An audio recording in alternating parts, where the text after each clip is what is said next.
एक नगर है और उस नगर में एक बिंदु नाम वाले और उनकी धर्मपत्नी जिसका नाम चंचुला कहा गया है, वो दोनों निवास करते थे। बढ़िया थे, दोनों का स्वभाव अच्छा था, परिवार ठीक ठाक चल रहा था, जीवन में सब आनंद थे, कोई किसी प्रकार की चिंता नहीं थी। लेकिन कभी न कभी तो परिवर्तन जीवन में आ ही जाता है, भटकने के लिए मार्ग मिल जाते हैं। व्यक्ति अगर पुरुषार्थवादी है और धर्म कर्म वाला है, सत्कर्म करने वाला है, तो वो संभल जाता है, वरना गिरने में तो देर नहीं लगती, विकार तो बहुत शीघ्रता से पकड़ लेते। पहले तो बिंदु ने धर्म कर्म में ध्यान लगाया, जिससे विवाह हुआ वो कन्या भी बहुत सुंदर थी, गुणवती थी। लेकिन दुर्भाग्य की बात है, एक दिन समय बदला और बिंदु का संग किसी गणिका से हो गया। किसी गणिका को देख करके उस पर वो आसक्त हो गया। फिर जो जीवन में परिवर्तन आया, उसका पूरा जीवन बर्बादी की ओर चलने लगा, धर्म कर्म छूटने लगा। इतनी सुंदर धर्म पत्नी थी, लेकिन उसको छोड़ करके वो वैश्यागामी हो गया, दुराचारी हो गया, अपराध करने लगा, पाप कर्म करने लगा। और पाप कर्म इतने बढ़ गए कि कथा है कि बिंदु की शीघ्र ही मृत्यु हो गई। पाप कर्म अधिक होने के कारण जब उसकी मृत्यु हुई तो वो पिशाच बनकर के विंध्य पर्वत पर जाकर रहने लगा। विंध्याचल पर्वत है भारतवर्ष में, मध्य प्रदेश में। अरे बच्चे लोग आराम से बैठिए, क्या तो विंध्य पर्वत पर जाकर के बिंदु नामधारी वो व्यक्ति जो पिशाच बन गया, पिशाच बन करके विराजना लगा। उसकी जो धर्मपत्नी थी, पूर्व काल में बड़ी सदाचारी थी और धर्म कर्म करने वाली थी। लेकिन ये भी दुर्भाग्य की बात कहें कि जैसे जैसे पतिदेव बिगड़े तो कुछ सब काल तक तो उसने अपने आप को समझाया, धैर्य रखा, लेकिन एक समय के बाद में उसने जब देखा कि ये संसार ही ऐसा है, पतिदेव तो बिगड़ ही गए हैं, तो वो खुद को भी न संभाल सका। और सूत भगवान कहते हैं कि वो भी इतनी बड़ी दुराचारी हो गई, व्यभिचारिणी हो गई कि उसके भी पाप कर्म बहुत बढ़ गए, उसका भी जीवन बहुत बिगड़ने की ओर हो गया, जीवन लीला समाप्ति की ओर जाने लगी। वर्षों बिता दिए उसने अधर्म करते हुए। जहां कभी इतनी धार्मिक हुआ करती थी, आज परम अधार्मिक हो गई। लेकिन उसके बाद भी जिए जा रही थी। पता नहीं था कि आने वाले जीवन में कब क्या होगा, कब क्या परिवर्तन होगी। लेकिन महादेव की एक दिन कृपा हुई, क्योंकि भगवान विचार करते हैं कि देखो पूर्व काल में इनका जीवन इतना बढ़िया था, इतने धार्मिक व्यक्ति थे, अचानक इनका जीवन बिगड़ गया इनके दोष के कारण, संग दोष के कारण, दृष्टि दोष के कारण, अनेक दोषों के कारण जीवन बिगड़ गया। तो क्यों ना इनको एक अवसर दिया जाए, एक ऐसा अवसर दिया जाए कि उस अवसर के द्वारा ये अपने खोए हुए उस पुराने जीवन को वापस पा ले। और ऐसी कृपा करके महादेव ने ऐसी दया कर दी कि एक दिन ये भी दर्शनों के लिए तीर्थ नगरी में गई हुई थी, चंचुला जिसका नाम है, बिंदु की धर्मपत्नी। और जिस क्षण में ये वहां गई, मेला आदि घूमने लगी, सब दर्शन किया, और एक स्थान पर, एक मंदिर पर जब इसने शिव कथा का वाचन देखा तो इसने विचारा कि अब 7 दिवस तक कथा चल रही है, तो इसको अपने पुराने दिवस याद आए, जब वर्षों पहले ये कथा सुनती थी, धर्म कर्म करती थी, संतों की सेवा करती थी, हर शुभ कार्य में जाकर के दान दक्षिणा दिया करती थी। तो इसको शिव कथा को देख करके इसको अपने पुराने वो सब चरित्र याद आए, वो दिवस याद आने लगे। तो हृदय ने किया कि चलो कम से कम महादेव ने कृपा की है, दया की है और कथा मिली है, तो चल करके कुछ क्षण शिव कथा सुनी जाए। जाकर के वो शिव कथा में बैठ गए। पंडित जी ने कथा प्रारंभ की और महादेव के लीला चरित्रों का वो श्रवण करने लगी। श्रवण करते करते बैठे बैठे उसका हृदय भर आया, आंखों से अश्रु झरने लगे, वो दुखी हो गई। वो विचार करने लगी कि हे भगवान, मैंने ये क्या कर दिया? मैंने अपने जीवन काल में इतने सत्कर्म किए थे, महादेव की इतनी कथाएं सुनी, मैंने भगवान नारायण की महिमा के विषय में इतना कुछ जाना, मेरा जीवन कितना बढ़िया था, कितना अद्भुत था, मेरे पति देव मेरे साथ रहते थे, हमारा जीवन बड़े आनंद से चल रहा था। न जाने कौन से दुर्भाग्य हुए कि पति का साथ छूट गया, और अब तो पता भी नहीं है कि वो जीवित है कि नहीं, और जीवित है भी तो किस अवस्था में है। फिर शिव कथा सुनते सुनते उसको वैराग्य की प्राप्ति हुई, और फिर से सत्कर्म करके और उसको किसी प्रकार की और जीवन में कोई आनंद प्राप्त नहीं कर लिया। उसने विचार कर लिया कि बस सुख भी देख लिया, दुख भी देख लिए, सत्कर्म में भी जी करके देख लिया और दुष्कर्म में भी जी करके देख लिया, अब शिव में जीने की बारी है, अब इन सब से अलग हटना है। उसके मन में वैराग्य उत्पन्न हुआ, और वैराग्य होने के बाद में चंचुला ने अपना जो जीवन का अंतिम समय है, उसने अपने अंतिम क्षणों में भी शिव कथा सुनते हुए ही समय बिताया। और उसके पश्चात में उसने जो कठोर तप किया है, कहा एक महापापिनी व्यभिचारिणी स्त्री थी, और उसके बाद ऐसा कठोर तप उसने जो किया, उस कठोर तप के प्रभाव से स्वयं मां भगवती उमा प्रसन्न हुई। मां भगवती ने प्रसन्न होकर के उसके देह को समाप्त कर दिया और उसको अपने साथ लेकर के गई। उसका जो दिव्य शरीर है वो मां भगवती के साथ है, और मां भगवती ने उसको अपनी परम प्रिय सखी बनाया। ये शिव कथा है, शिव महापुराण की कथा है कि चंचुला महादेवी उमा की परम सखी बन गई, बहुत निकटतम सखी। इतना कठोर तप उसने किया और वर्षों तक फिर उसने मां भगवती की सेवा की, सखी बन करके हाथ जोड़े सदा खड़ी रहती थी। जो आज्ञा मिल जाए मां की तत्क्षण उसको पूरा करना, सदा शिवलोक में निवास करना। और वर्षों के बाद उसको फिर एक दिन अपने पति की याद आई, तब उसने मां भगवती सती से प्रार्थना की। तो मां भगवती सती ने कहा कि तुमने इतने वर्षों तक मेरी सेवा की है, साधना की है, मैंने तो तुम्हें कभी कुछ नहीं किया। अगर तुम आज कुछ चाहती हो मांगना तो उसमें संकोच मत करो।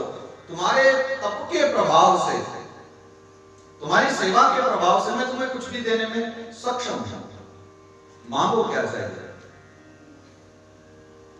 तो चंचुला ने मां भगवती उमा से प्रार्थना की, हे भगवती मुझे अपने लिए तो कुछ भी नहीं चाहिए, क्योंकि चाहिए तो उसको होता है जिसके पास कमी हो।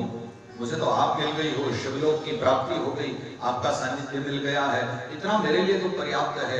लेकिन मुझे भय है कि मेरे पूर्व जन्म में, मृत्यु से पूर्व जब मैं चंचुला थी, उस समय बिंदु नामधारी मेरे पति थे, उन्होंने भी इतने पाप कर्म किए थे, वो बड़े दुराचारी हो गए थे, और उनके पाप कर्मों के कारण ही मैं भी पाप में रत गई।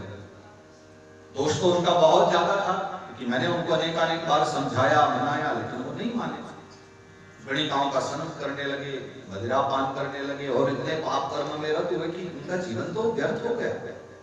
लेकिन मैं जानना चाहती हूँ कि उनका क्या हुआ है। मुझ पर तो आपने बड़ी कृपा की, मैं तो यहाँ आपके साथ सानंद हूं, लेकिन मेरे जो पति थे उनका क्या हुआ मुझे जानना है। तो मां भगवती उमा ने फिर बिंदु के विषय में चर्चा करते हुए बताया कि उसने बहुत पाप कर्म किए थे, व्यभिचार बहुत किए थे, पापात्मा था, और इस कारण से उसको नरकों में भेजा गया, और बहुत वर्षों तक नरकों में रहने के बाद उसे प्रेत बना करके, पिशाच बना करके, भारतवर्ष का जो एक पर्वत है विंध्य पर्वत, वहां उसको जन्म मिला है।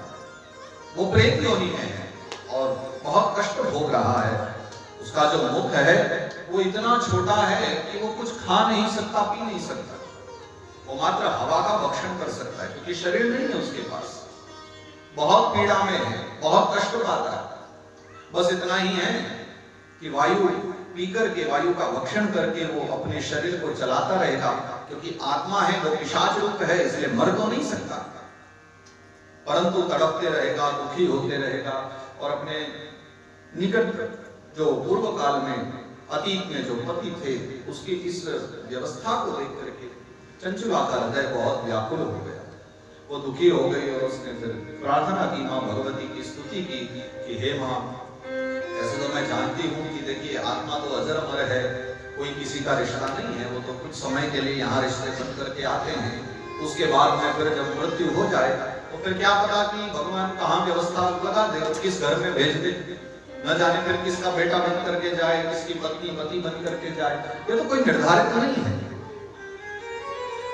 आत्मा को अपने अपने कर्मों के अनुसार फल मिलता है, ये सब मैं जानती हूँ, मैंने बहुत श्रवण किया है, परंतु फिर भी हमारा कुछ तो धर्म बनता है कि वो मेरे पूर्व काल में पति थे और मेरा धर्म बनता है कि मैं उनके कल्याण के लिए कुछ करूं।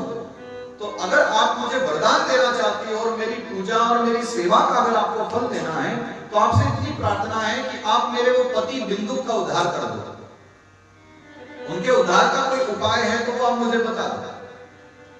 तो महादेवी कहने लगी, भगवती उमा ने कहा कि जो तुम चाहो मैं कर सकती हूँ तुम्हारे पति के लिए, वो विंध्य पर्वत पर है, तुम ही बता दो तुम क्या चाहती हो। अगर तुम चाहो कि उनको शिवलोक में बुलाना है तो उनके पापों का क्षय करके या किसी प्रकार भी उनके पापों का विनाश करके समन करके मैं उनको यहां बुला लूंगी, उनका कल्याण हो जाएगा।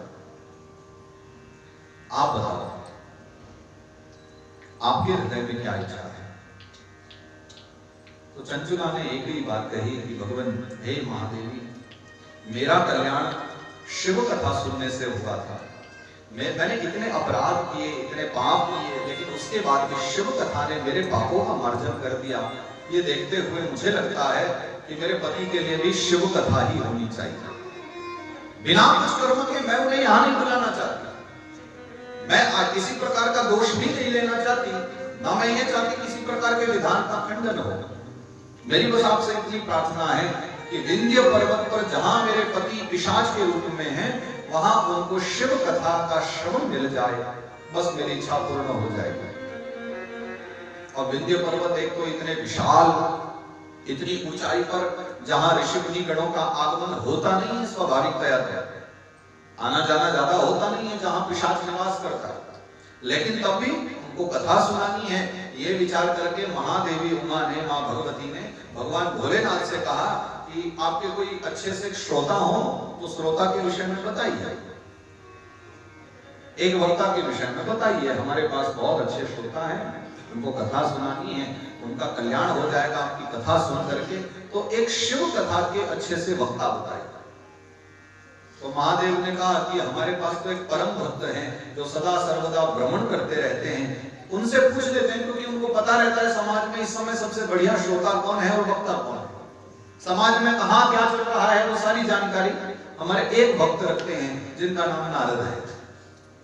और महादेव ने फिर नारद जी को बुलवाया और उनसे महादेवी भगवती सती, मां पार्वती, मां उमा ने प्रश्न किया कि इस समय शिव कथा के एक अच्छे से श्रोता कोई बताएं जिनके द्वारा चंचुला के पति जो पूर्व काल में थे बिंदु का उद्धार हो जाए, वो विंध्य पर्वत पर निवास करता।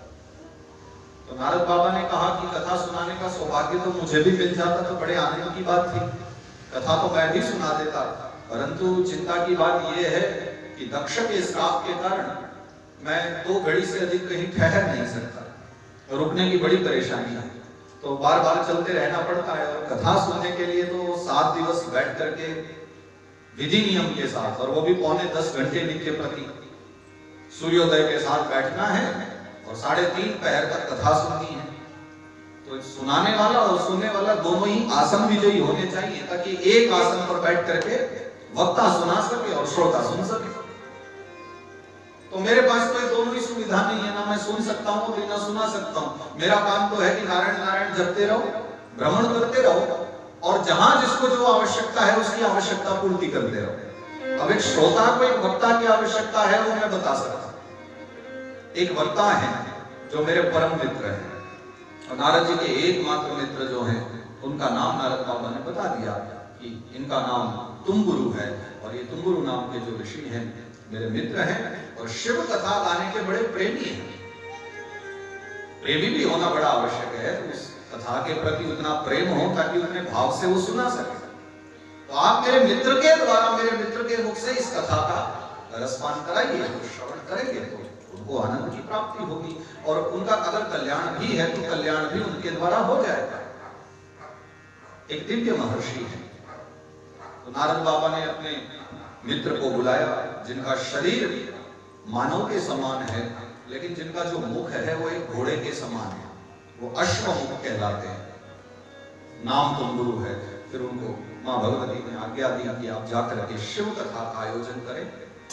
तो बाबा जी पधारे, फिर विंध्य पर्वत पर आए। अच्छा देखिए, महात्मा लोग वैसे विंध्य पर्वत पर ज्यादा नहीं जाते थे, क्योंकि पर्वतों में विंध्य पर्वत एक ऐसा पर्वत है जिसकी ऊंचाई बहुत ज्यादा है। आज के काल में तो नहीं, लेकिन पूर्व काल के हिसाब से और हमारे धर्म ग्रंथों के अनुसार विंध्य पर्वत बहुत ही ज्यादा ऊंचा था, और बहुत ऊंचा होने के कारण उसके हृदय में हमेशा इस बात का अहंकार भी हुआ करता था। शायद इसलिए भगवान ने भी विचारा था कि कभी न कभी विंध्य पर्वत पर सत्संग होना चाहिए, क्योंकि सत्संग के बिना क्रोध का जाना संभव नहीं, इसलिए विंध्य पर्वत पर सत्संग प्रारंभ कराए। और शायद इसलिए महात्मा लोग आते भी नहीं थे ज्यादा, क्योंकि उसके हृदय में अहंकार बहुत था। कथा भी आती है उसमें, जब अगस्त्य मुनि पधारे थे विंध्य पर्वत को आकर के, एक बार ये बात खबर लग गई थी कि जो सूर्य देवता हैं वो नित्य प्रति सुमेरु पर्वत के चक्कर लगाते हैं। तो इस बात से नाराज होकर के विंध्य पर्वत खड़े हो गए। जब बैठे थे तब तो थे ही बड़े, लेकिन जब विंध्य पर्वत खड़े हो गए तो उनका इतना बड़ा कलेवर था, इतना बड़ा विशाल शरीर था कि सूर्य देवता के रथ की गति रुक गई थी, विंध्य पर्वत के पूर्ण बल के साथ खड़े हो जाने के कारण। तो सूर्य देवता आगे नहीं बढ़ पाए, और फिर देवता गण दुखी होकर के विंध्य पर्वत के पास गए और उनसे प्रार्थना की कि आप नीचे बैठ जाओ। तब भी पर्वत नहीं माने, और उन्होंने कहा कि सुमेरु को छोड़ करके अगर सूर्य मेरी परिक्रमा लगाए तभी मैं नीचे बैठ सकता। तो देवताओं को लगा कि ये तो संभव नहीं है, ऐसा कभी नहीं हो सकता, इस कारण से वो मना करके चले गए। सूर्य की रथ की गति रुकी रही, तब अगस्त्य महामुनि का आगमन हुआ, और फिर कथा है कि अगस्त्य मुनि को देख करके वो झुक करके उन्होंने प्रणाम किया। और विंध्य पर्वत ने जब झुक करके प्रणाम किया, नमन किया, तो शिक्षण अगस्त्य जी ने उनको ये वचन दिया कि मैं दक्षिण की ओर जा रहा हूँ, जब तक वापस आऊं तब तक इसी प्रकार झुके रहना और खड़े नहीं होने। और उसके बाद बाबा जी गए, तो आज तक वो रास्ता देख रहे हैं कि कब बाबा जी वापस आए तो मैं खड़े होकर के फिर सूर्य की गति को रोक पाऊं। लेकिन फिर बाबा जी कभी वापस लौट करके नहीं आए, अगस्त्य मुनि चले गए। बड़ा अहंकारी था। तो मानो भगवान ने भी विचारा कि इस विंध्य पर्वत के भी भाग्य होंगे, तो बड़ा है और गर्वित है, ये गलत है। बड़े हो तो इस बात का सौभाग्य बनाओ, परंतु गर्व नहीं करो, अहंकार न करो। तो उसके अहंकार को मिटाने के लिए मानो भगवान ने एक सत्संग का आयोजन कर दिया। और विंध्य पर जहां वो पिशाच निवास करता है, आज वहां पर तुम्बुरु ऋषि कथा श्रवण कराने हेतु शिव कथा गाने के लिए पधारे। और महामुनि तुम्बुरु जब पधारे हैं, तो फिर ऋषिगणों को जब खबर मिली, और हमारे कथा के श्रोताओं को अगर पता चल जाए कि कहीं कथा हो रही है, तो ऐसा हो ही नहीं सकता कि वो लोग कथा के प्रेमी हैं तो कथा में न जाए। एक बार कहीं से भी कानों में पड़ जाता कि भाई कथा हो रही है, चल पड़ते हैं कि चलो किंचित मात्र ही सही, पल भर ही सही, 10 मिनट 15 मिनट घंटे 2 घंटे कम से कम, चलो जब तक मन लगेगा तब तक बैठे रहेंगे, लेकिन चलें तो। और पावन कथा हो रही है तो सुन करके आए, और उसमें भी अगर शिव कथा हो रही है तो अवश्य ही चलेंगे, क्योंकि प्रायः कथा कम सुनने को मिल पाती है। और ये सौभाग्य की बात है कि प्रत्येक वर्ष में एक बार अब यहाँ पर हमारे पूज्य श्री के द्वारा कथा हो जा रही है। तो ऐसी भावना रख करके कि चलो सूचना मिली है तो चल करके कथा सुने। श्री भागवत पीयूष पानाय रस लंपटाः धावन्तो प्याययुः सर्वे प्रथमं ये च वैष्णव। जो कथा के प्रेमी हैं, कथा के रस लंपट है, जिनको कथा का रस बहुत मधुर लगता है, जिनको कथा का रस बड़ा प्रिय लगता है, वो कथा के विषय में सुन करके तत्क्षण वहां से चल पड़ते हैं, वो कथा को सुनने के लिए चल देते हैं। विंध्य पर्वत पर कथा हो रही है, ये जान करके ऋषि मुनि जन सब एकत्रित होकर के अपनी अपनी टोली बना करके वहां से चल पड़े, निकल पड़े।